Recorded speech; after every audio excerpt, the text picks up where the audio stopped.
The ജേർണലിസ്റ്റിലേക്ക്. ദേശീയ രാഷ്ട്രീയത്തിലെ കലുഷിതമായ അന്തരീക്ഷം നിലനിൽക്കുന്ന ഇടങ്ങളിലാണ് ഇന്ന് പൊതു തെരഞ്ഞെടുപ്പിന്റെ 6ാം ഘട്ടം നടക്കുന്നത്. രാജ്യതലസ്ഥാനമായ ഡൽഹിയിലടക്കം ആകെ 58 മണ്ഡലങ്ങളിലെ വോട്ടെടുപ്പാണ് ഇന്ന് നടക്കുക. ഡൽഹിയിലെയും ഹരിയാനയിലെയും എല്ലാ സീറ്റുകളിലും ഇന്ന് ഒറ്റഘട്ടമായിട്ടാണ് തിരഞ്ഞെടുപ്പ് ഉണ്ടാവുക. ഡൽഹിയിൽ ആകെയുള്ള 7 ലോക്സഭാ സീറ്റിലും ഹരിയാനയിലെ 10 സീറ്റിലും ഉത്തർപ്രദേശിലെ 14 മണ്ഡലങ്ങളിലും ബംഗാളിലും ബീഹാറിലുമായി 8 മണ്ഡലങ്ങളിലുമാണ് ഇന്ന് വോട്ടെടുപ്പ് നടക്കുന്നത്. നേരത്തെ മാറ്റിവെച്ച അനന്തനാഗ് രജൌരി മണ്ഡലത്തിലും ഇന്നാണ് തിരഞ്ഞെടുപ്പ്. ഡൽഹിയിലെ 7 സീറ്റിലും ഹരിയാനയിലെ 10 സീറ്റിലും NDAയും ഇന്ത്യ സഖ്യവും തമ്മിൽ നേർക്കുനേർ മത്സരം നടക്കുകയാണ്. മെഹബൂബ മുഫ്തി, മനോഹർ ലാൽ ഖട്ടർ, മനേക ഗാന്ധി, അഭിജിത് ഗംഗോപാധ്യായ, കനയ്യകുമാർ എന്നീ പ്രമുഖരെല്ലാം തന്നെ ഈ ഘട്ടത്തിൽ ജനവിധി തേടുന്നുണ്ട്.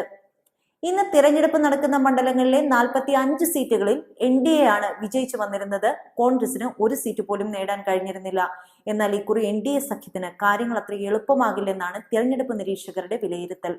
കർഷക സമരവും അരവിന്ദ് കെജ്രിവാളിന്റെ അറസ്റ്റും ഉയർത്തിയ രാഷ്ട്രീയ ചലനങ്ങളാൽ തിരഞ്ഞെടുപ്പ് ഭൂപടത്തെ സങ്കീർണമാക്കുന്ന സംഗതികളാണ് ശനിയാഴ്ച നടക്കുന്ന 6ാം ഘട്ട വോട്ടെടുപ്പിൽ ചലനങ്ങൾ ഉണ്ടാക്കുക. പഞ്ചാബിൽ എന്ന പോലെ കർഷക സമരത്തിന്റെ മുറിപ്പാടുകൾ ഇനിയും മുടങ്ങാത്ത എല്ലാ മണ്ഡലങ്ങളിലും ജനവിധി നടക്കുന്ന ഹരിയാന തന്നെയാണ് 6ാം ഘട്ടത്തിലെ തിരഞ്ഞെടുപ്പ് വിധികളെ അനിശ്ചിതത്വത്തിലാക്കുന്നത്. 2ാം ഘട്ട കർഷക സമരം തുടങ്ങുന്നതിനിടയിൽ നടക്കുന്ന തിരഞ്ഞെടുപ്പ് BJP സഖ്യത്തിന് കാര്യങ്ങൾ സങ്കീർണമാക്കും. 2019-ൽ 10 നേടിയ BJPക്ക് ഈ കുറി ഹരിയാനയിൽ നന്ദി പാടുപെടേണ്ടി വരും. തിരഞ്ഞെടുപ്പ് മുന്നിൽ കണ്ട് ഇലക്ഷന് തൊട്ടുമുമ്പ് ജനനായക് ജനകീയ പാർട്ടി BJPയുമായുള്ള സഖ്യം അവസാനിപ്പിച്ചെങ്കിലും കർഷകർക്ക് ഇവരോടുള്ള സമീപനത്തിൽ തെല്ലും മാറ്റം വന്നിട്ടില്ല എന്നതും ഇന്ത്യ സഖ്യത്തിന് പ്രതീക്ഷ ജനിപ്പിക്കുന്ന ഒന്നാണ്. ഇതോടൊപ്പം തന്നെ വനിതാ ഗുസ്തി താരങ്ങളുടെ സമരവും ഹരിയാനയിലെ തിരഞ്ഞെടുപ്പിനെ കാര്യമായി ബാധിക്കുന്ന ഒന്ന് തന്നെയാണ്.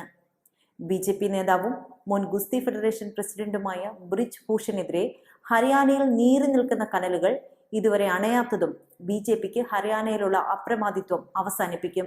മികച്ച സ്ഥാനാർത്ഥി നിർണയവും മികവുറ്റ പ്രചാരണവുമായിട്ടാണ് ഇത്തവണ ഹരിയാനയിൽ കോൺഗ്രസ് കൊടികുത്തിയത്. ഗുഡ്ഗാവിൽ പോലും കനത്ത മത്സരമാണ് കോൺഗ്രസ് നടത്തുന്നത്. കോൺഗ്രസ് 4 മുതൽ 5 സീറ്റുകളിൽ വരെ ഈ ഘട്ടത്തിൽ വിജയം ഉറപ്പിക്കുമ്പോൾ 1 സീറ്റിൽ പോലും വിജയം ഉറപ്പിക്കുവാൻ കഴിയാത്ത അവസ്ഥയിലാണ് BJP. JJPയുടെ പിന്തുണ നഷ്ടപ്പെട്ടതിനു ശേഷം ചാഞ്ചാട്ടത്തിലിരിക്കുന്ന സംസ്ഥാന ഭരണവും ഹരിയാനയിൽ BJPക്ക് തലവേദന സൃഷ്ടിക്കുന്നുണ്ട്. വോട്ടെടുപ്പ് ദിവസം ഹരിയാനയിലെ ആളൊഴിഞ്ഞ BJP ബൂത്തുകളും ഇന്ത്യ സഖ്യത്തിന് ശുഭപ്രതീക്ഷയാണ് നൽകുന്നത്.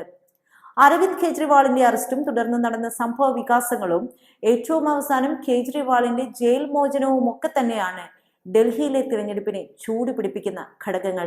2014 മുതൽ BJPയുടെ കുത്തകയായി നിൽക്കുന്ന 7 സീറ്റിലേക്കാണ് ഡൽഹിയിൽ തിരഞ്ഞെടുപ്പ് നടക്കുന്നത്.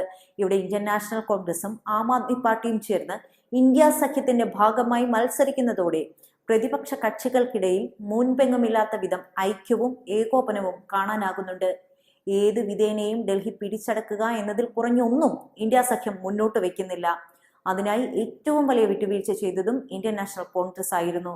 കഴിഞ്ഞ ടൈമിൽ 7 സീറ്റുകളിൽ മത്സരിച്ച കോൺഗ്രസ് ഇക്കുറി കേവലം 3 സീറ്റുകളിൽ മാത്രമാണ് മത്സരിക്കുന്നത്. അവശേഷിക്കുന്ന 4 സീറ്റുകളിൽ ആം ആദ്മി പാർട്ടിയും മത്സരിക്കും. ഇന്ത്യ സഖ്യത്തിന്റെ പിൻബലത്തിൽ ഡൽഹി കടക്കാനാകുമെന്നാണ് പ്രതിപക്ഷ കക്ഷികളുടെ പ്രതീക്ഷ. കനയ്യകുമാർ മത്സരിക്കുന്ന നോർത്ത് ഈസ്റ്റ് മണ്ഡലം, മുൻ MP JP അഗർവാൾ മത്സരിക്കുന്ന ചാന്ദിനി ചൗക്ക്, മുൻ മന്ത്രി സോംനാഥ് ഭാരതി മത്സരിക്കുന്ന ന്യൂഡൽഹി മണ്ഡലം എന്നിവിടങ്ങളിൽ ഇന്ത്യ മുന്നണി പ്രതീക്ഷ വയ്ക്കുന്നുണ്ട്. 2024-ൽ ഇന്ത്യ ആര് ഭരിക്കണമെന്ന വിധിയെഴുത്തിൽ ഇതുവരെ 428 മണ്ഡലങ്ങളിൽ വോട്ടെടുപ്പ് പൂർത്തിയായിട്ടുണ്ട്. ഇന്ന് 58 മണ്ഡലങ്ങളിൽ കൂടി തിരഞ്ഞെടുപ്പ് നടക്കുന്നതോടെ 486 മണ്ഡലങ്ങളിൽ വോട്ടെടുപ്പ് കഴിയും. 57 മണ്ഡലങ്ങൾ മാത്രമായിരിക്കും ജൂൺ 1 നടക്കുന്ന അവസാനഘട്ട പോളിംഗിന് ശേഷം ജനവിധി കുറിക്കാനുണ്ടാവുക. എന്തായാലും തിരഞ്ഞെടുപ്പ് അവസാന ഘട്ടത്തിലേക്ക് എത്തിയതോടെ ഇന്ത്യ മുന്നണിയും പ്രതിപക്ഷ കക്ഷികളും കടുത്ത ആത്മവിശ്വാസത്തിൽ തന്നെയാണുള്ളത്.